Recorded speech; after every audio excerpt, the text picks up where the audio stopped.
So that's our dream. We are working towards it. So I would like to invite our young members to present our small presentation that we prepared for you, and we have our architects here also to support us today. So I would like to invite our youth member Gary to present the slides. Thank you.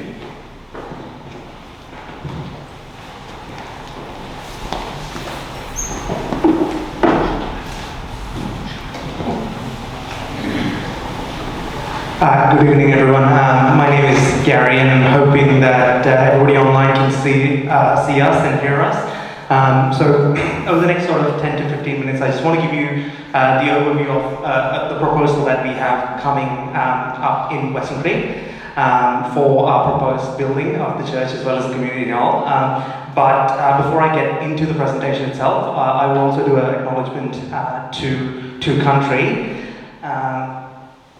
So we wish to acknowledge the Ngunnawal people as traditional custodians of the land that we are meeting on, and we recognise any other people or families with connection to the lands of the ACT and region.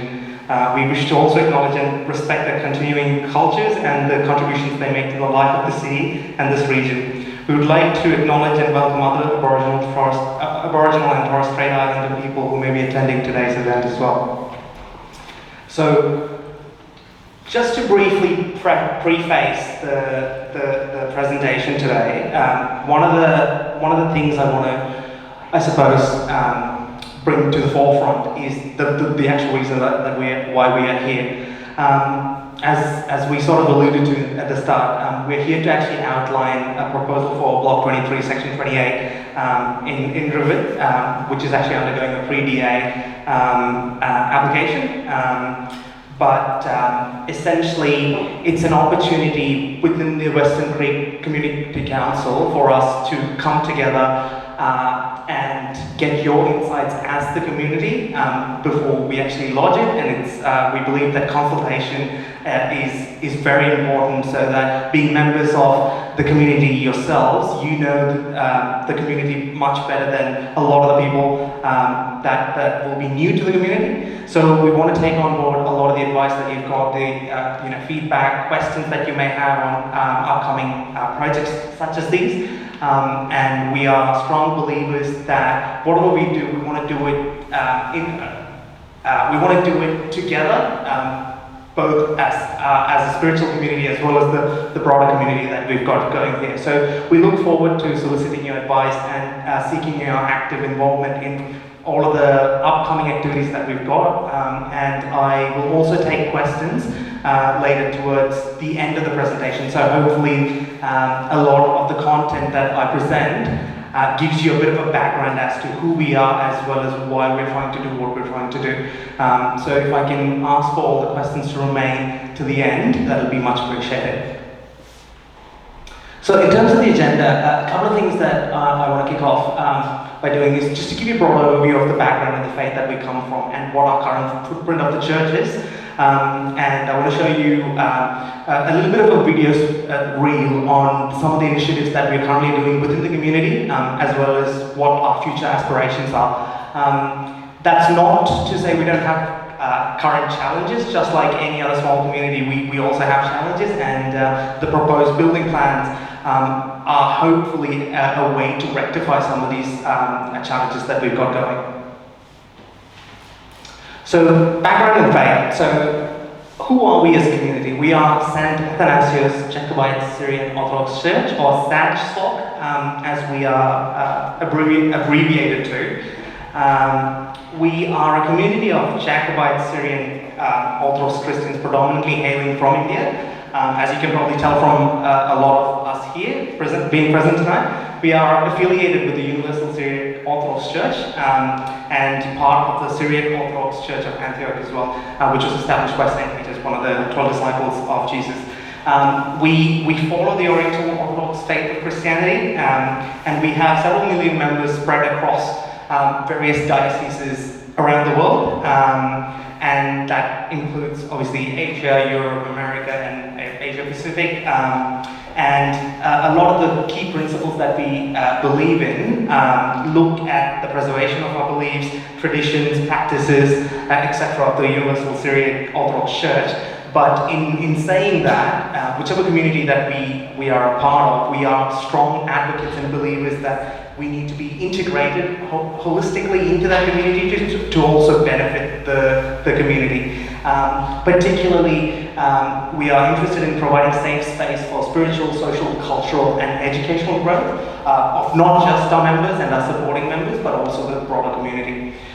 So within the ACT, a lot of the things that we do, and you'll see in the upcoming slides, that it is to actually support the ACT community as well. And a lot of the activities that we undertake as a community has been focused predominantly on the multiculturalism, women, elderly, and youth initiatives. So current footprint. So the Sansok community based in Canberra consists of roughly around 40 to 45 families, and that tends to fluctuate because we are a vibrant city and there's a lot of migration and exodus happening at the same time. Predominantly, a lot of our members are based in public service or in community sort of related disciplines, particularly areas like nursing, allied healthcare working, professionals, and we've also got other trades. But I think the statistics is around 30 to 40% of our members work out of the healthcare sector. Whether that's in the hospital or providing support to disability care, such as that. So working within the community, we are well aware of the sort of values and needs of the community, and we sort of translate that even when we come into our spiritual sort of side, whether that's getting involved in our church activities or alike. We're also an Australian Charities and Not-for-Profit Commission, so ACNC registered member, and a lot of the values and the work that we do are actually in support of the not-for-profit initiative. So that's things like social welfare, community building, advocacy groups, cultural preservation, or any sort of ethical and values-driven initiatives that are meaningful and have a positive impact on the community.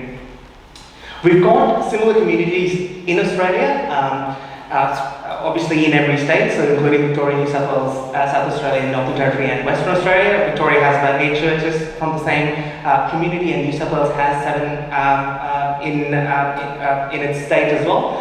Within the ACT, we're the only ones, and comparatively, we are a smaller community as compared to the rest of Australia. So, with that in mind, there's obviously challenges with the preservation of culture without a permanent place of worship or the ability to undertake some of the future initiatives that we've got going. And that's one of the reasons why we've put this proposal forward as well.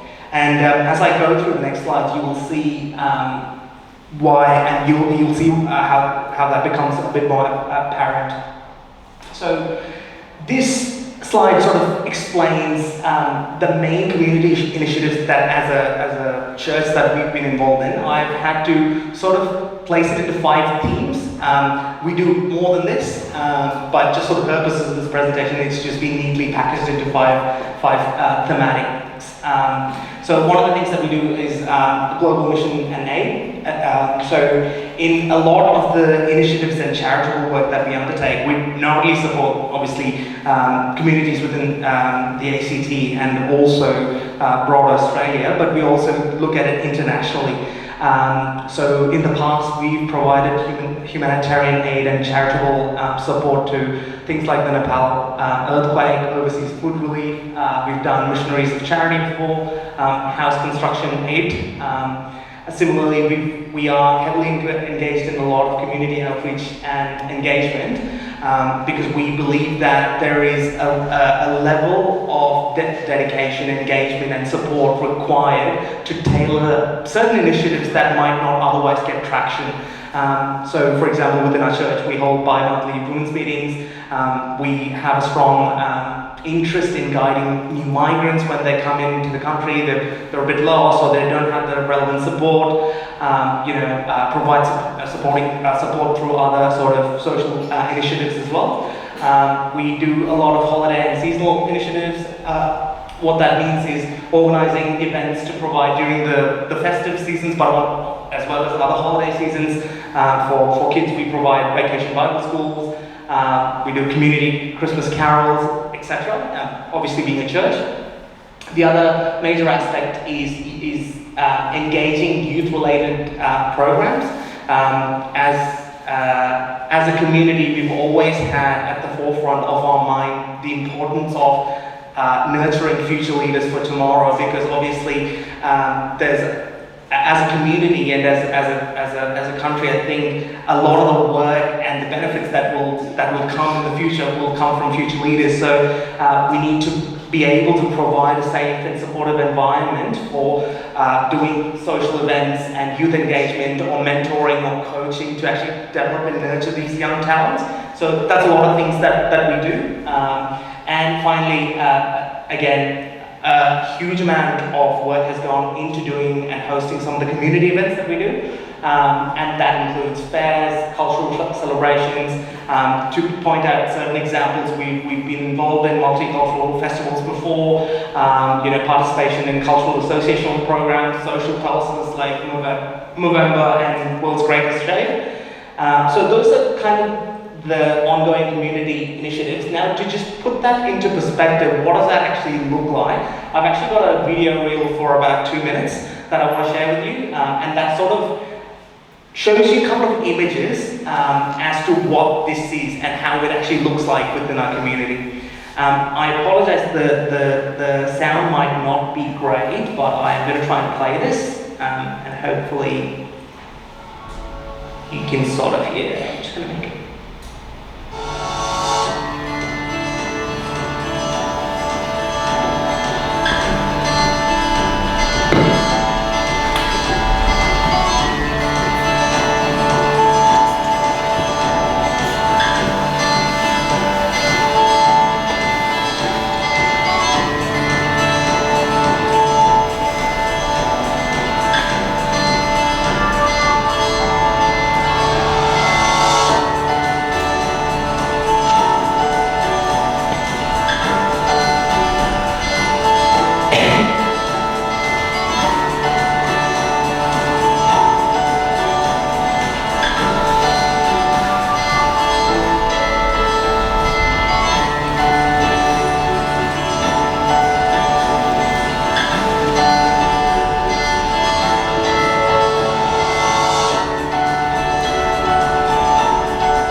So I will leave that one there. So while we're doing, let me just stop that. Here we go. While we are trying to do a lot of these things within the community, that's not to say we don't currently have any challenges. We definitely do. A lot of the work or the community engagements or the masses that we run are all run out of at least facilities. So we currently don't have any permanent premises within the community to actually undertake these initiatives. And what that means is there's a high level of overhead to actually plan, prep, and future-proof the level of support and the adequate level of rentals that we require to maintain this sort of momentum that we undertake for the community. There's also challenges in keeping the community intact because there's a lot of instability in the way that we have to go and rent areas out. It's harder for the community to come together in one location at a given point. Sometimes we have to change location, particularly during festivities time. So like Christmas and Easter, you might not get a venue that you can actually go to, and that's a challenge in itself. There's a lot of overhead to do with storage, setting up and packing up because we don't own or we don't maintain any of our own facilities. There's issues with that as well, and a lot of the hard work that goes in actually goes in before an event as well as after an event. So to maintain it from end to end, that is a very, very challenging proposal. And in the broad spectrum of things, a lot of the work that we do to maintain our traditions and our beliefs are also done in a makeshift manner because we haven't got a permanent place of worship.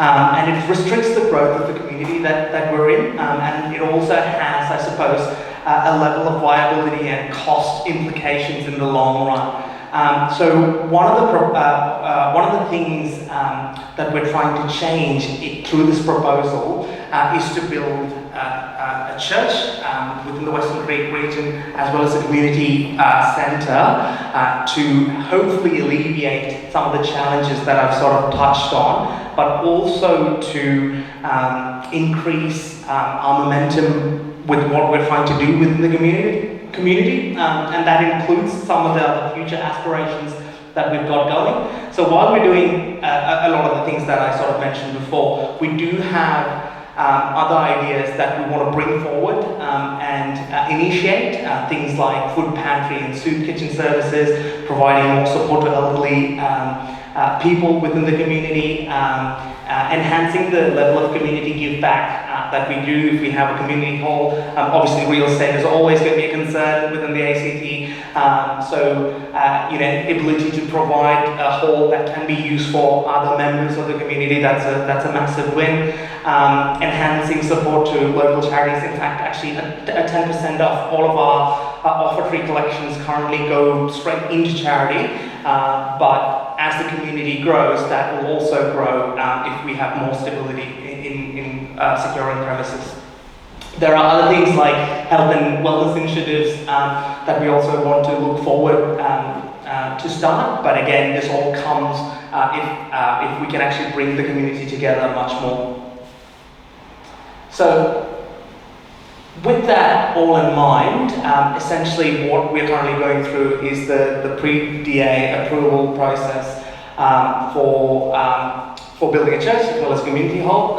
It's actually split into two specific phases. Phase one is the church build, including the on-site parking, along with phase two, which is a community hall, which then follows on from that first phase. We've actually engaged Hyperspace architects, and they're here today to help us with the designs and the planning and all the pre-approval processes.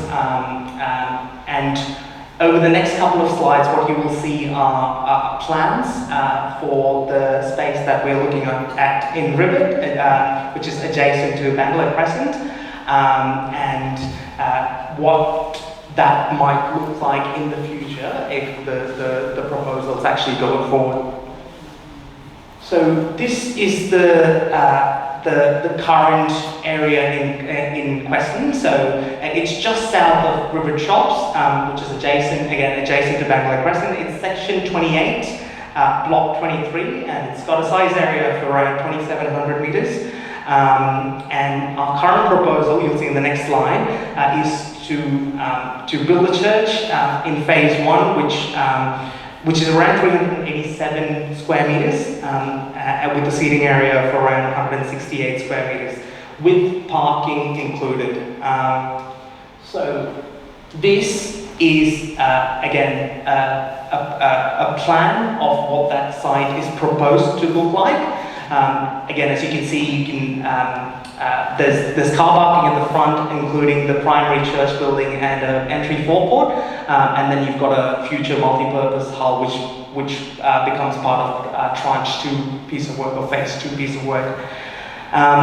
Over the next couple of slides, I just want to give you an understanding of what the mock-up or what the rendering of that future site plan looks like. So this is I suppose the facing the back of that current site.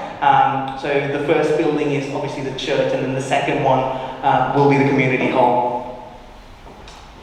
And this is another mock-up of what the front of the church will look like. And then we've got a couple of snapshots of the side angle views.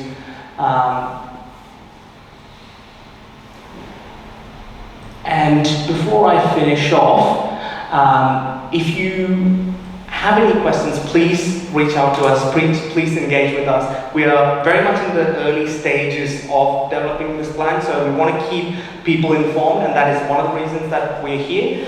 Sorry, I can see you run towards me, sorry.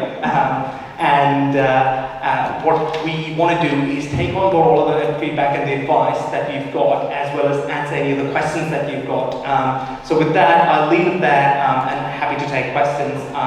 We might actually even get a couple of our building committee members up here if there's any specific questions that need answering. Now we've got a microphone over there if you want to walk up and speak, and that would help the audience at home. Otherwise, if you're unable to get up or it's difficult, let me know. I've got a remote one in my hand that I can bring over, and if we get a lot of demand, we've got another one. So, any questions? I'm sure, yeah. Do you want to go to the microphone there? Thank you. And thank you for coming. Thank you for the question, or the presentation. I'm one of the parents of the children that attend the daycares. There's 2 daycares which are situated on either side of the planned development, Kids Club and Noah's Ark. I guess we have a few concerns about access to the childcare centres in terms of the street. The Kids Club is only the one street access there. Will be closed during construction with heavy vehicles and other building equipment coming through the place. Other concerns and consideration of children sleeping there during the day, talking about year 1 to year 3 in terms of age of the children there, the noise pollution from the construction and all that sort of stuff. Noah's Ark's playground is actually an open fence area, which will be right next to the construction as well in terms of the noise and the dust coming through from those children there too. So I guess access to those childcare centres, consideration of building works, and the kids there playing and trying to sleep during the day. And the car parks that I saw on those building plans will be publicly available once everything's said and done for use for drop-off and pick-up for the children, maybe even the staff at the centre there and working with those daycares. Do you want to make a question? Thanks for the question. So, in terms of construction, we believe most of the activities, there is already a path that's been already created by the SD government as part of the work, which all the vehicles and other things will be within the site itself, I believe, and we definitely provide access here to provide a better comment on how the stages will get managed. Thank you for the question. So if you see, this building is a very simple structure.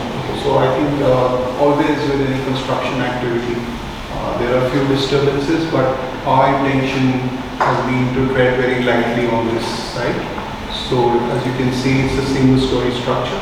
It's also going to be a steel structure, and most of our construction is a lightweight sort of construction. So by that method, we hope to sort of minimize the disruption, any sort of noise that might be there. With regards to parking, I think the building committee members might be able to better address as to how we can manage it. But given that fact, in terms of ongoing management during construction, there will be a TTM, which is a temporary traffic management plan, which will be submitted as part of the deal. And we will sort of relay these concerns with our civil engineers to ensure that all this is managed within the times that are most suitable.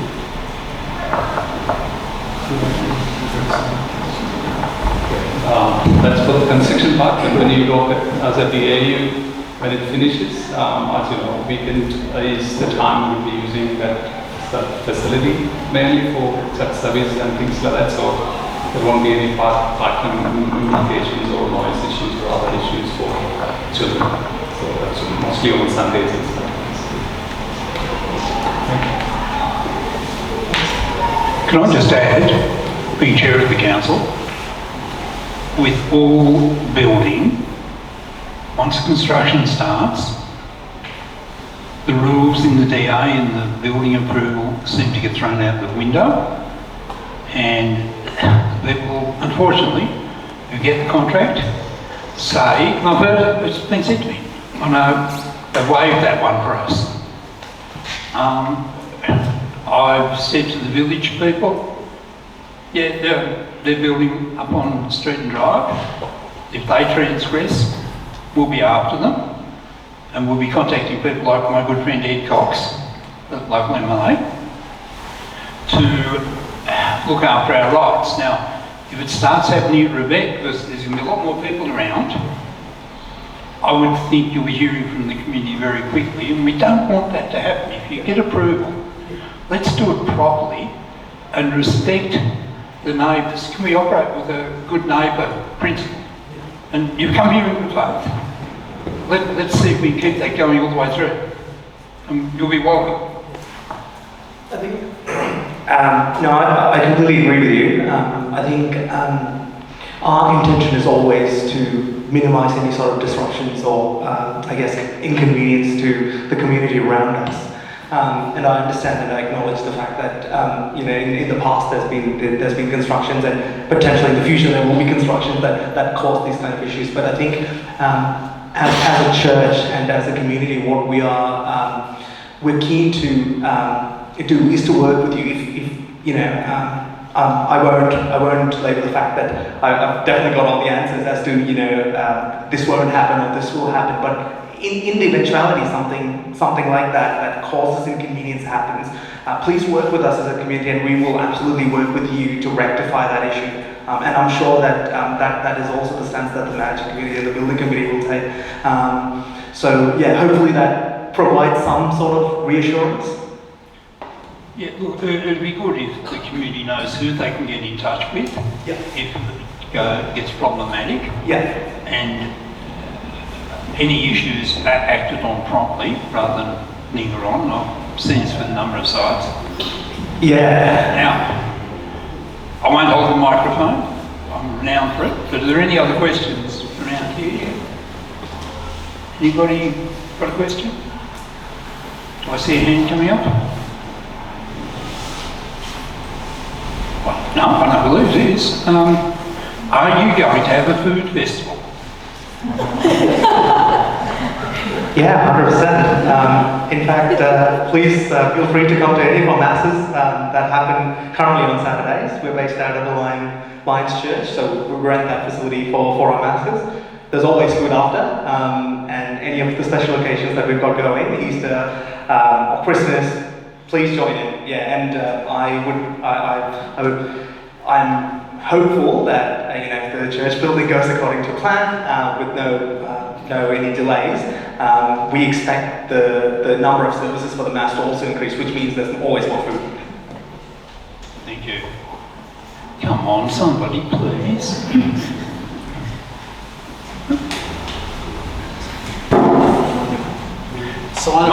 Sign of a good presentation. Okay, that's a positive comment from our friend Mark. I'd like to thank you all for coming.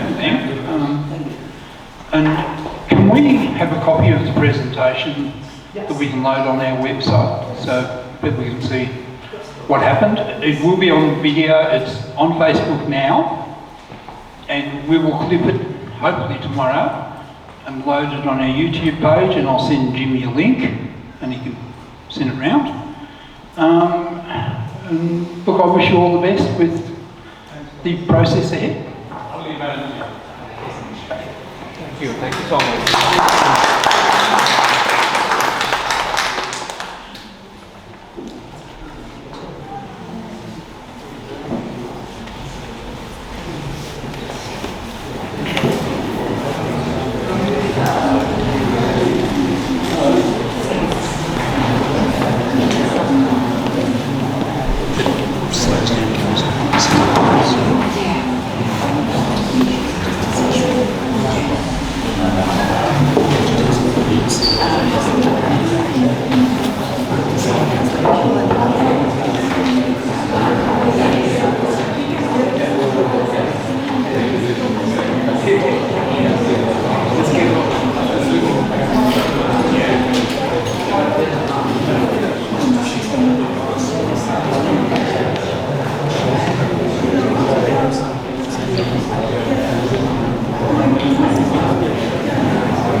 Moving on to our meeting.